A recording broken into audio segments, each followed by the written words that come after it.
Caroline Roma, who's an 8th grade teacher right down the hall at the middle school, science. She's a graduate of Tufts University and captained her team to 8th place lacrosse at Tufts in the country. Very incredible.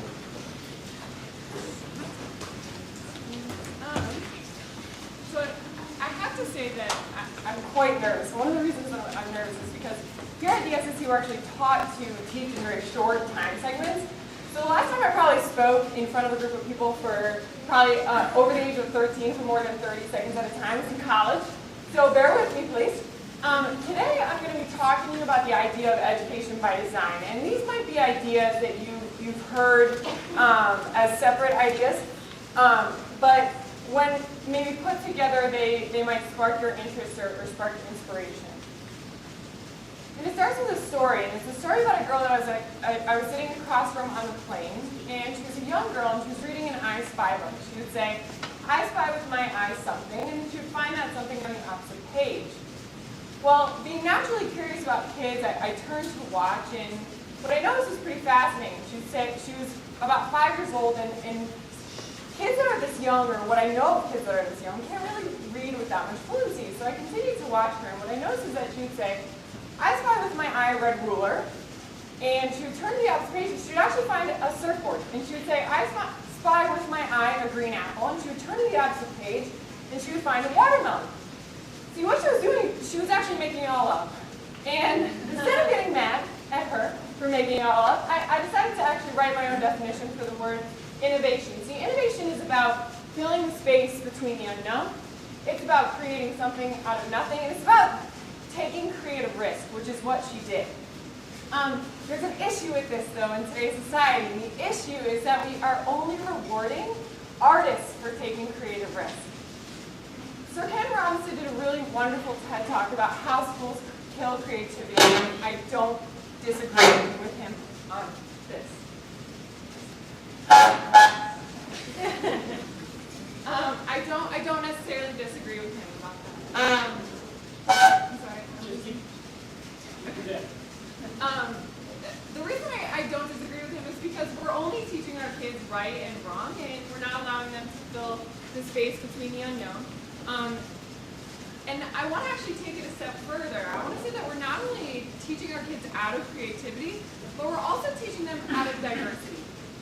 There are some ups to this, though. See, here at DSST, I want to commend us because we're actually doing a lot of things that foster creativity and innovation. The first is our culture. We have such a strong culture here at DSST based on 6 core values, and I think that we can all relate to the fact that when we have a better relationship with somebody, we're more willing to open up to them, and we're more willing to take risks with them. The second is our rigor. See, we not only push ourselves as teachers and staff members, but we push our students as well. And you could probably walk into about 95% of the classrooms here at DSST and find that we've actually diverted from the traditional education setting of the recall and remember classroom to more of the apply and create from the knowledge that you've learned.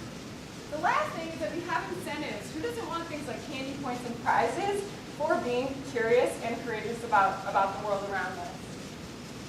There is this illusion, however, that being in a stable place like we are at DSST is actually having found the perfect solution to the problem. But what we know is that things are always going to change.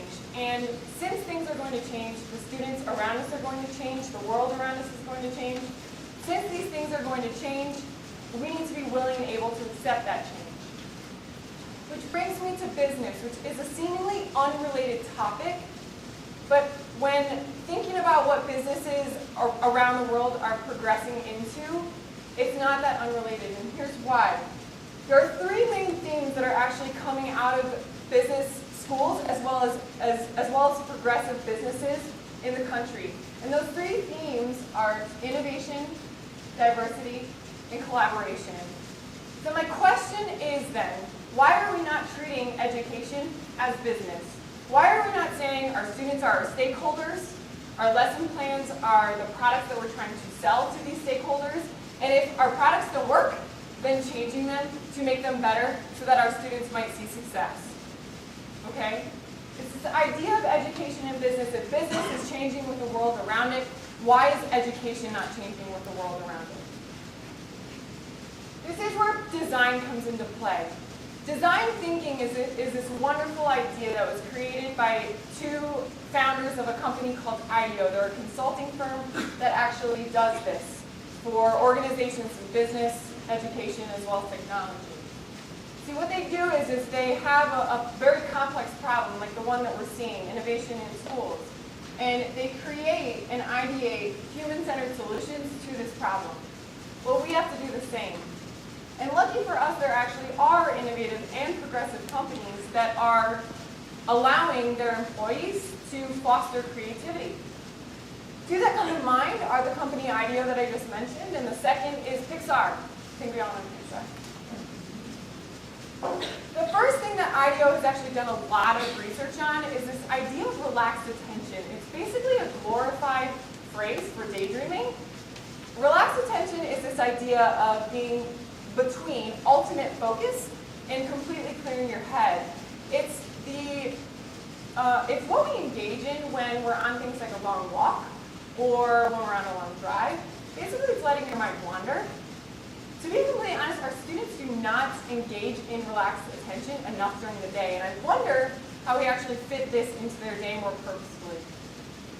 The second is diversity. IDEO also has a lot of research and suggests using something called an idea board. There's actually one right here, the Before I Die. That's an idea board. An idea board, what it does is it actually fosters diversity. See, there's a prompt that gets put up on something like a whiteboard or a chalkboard, and employees can either engage or not engage in this question or prompt. And what comes out of this is a wide range of answers. Wonderful, wonderful idea. I wonder if we can not only implement this maybe in our classrooms, but maybe in hallways or as a whole school. The last thing that I'm going to just touch on is collaboration. See, Pixar, the wonderful company that Pixar is, what they do is they've created this thing called a brain trust. It was actually something that was talked about in a recent Fast Company. And a brain trust is essentially where a group of people are sitting in a room, they're brought a problem, and what they do is they generate a ton of ideas in a very short amount of time. And that's the point, that's just the point, to generate a multitude of ideas. So I wonder if we allow our students to be a part of something like a brain trust, maybe in their student feedback loops, or allowing them to be a part of our conversations as teachers or staff members so that they might be a part of our committees and generate ideas as a group for collaboration purposes. So if you haven't been listening for the past 8 minutes, or I was like 8 minutes, the idea is education by design. What do we want? We want that students are innovating. We want that students are creating, are taking creative risks. We want that they're making something out of nothing. How do we get it? An idea of how we might get this is by design thinking. We have a very complex problem.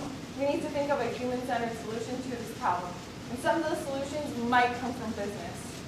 Well, what's the point? The point is to build a future. It's to allow our students to fill the space between the unknown, because that's exactly what the future is. It's unknown. Thank you.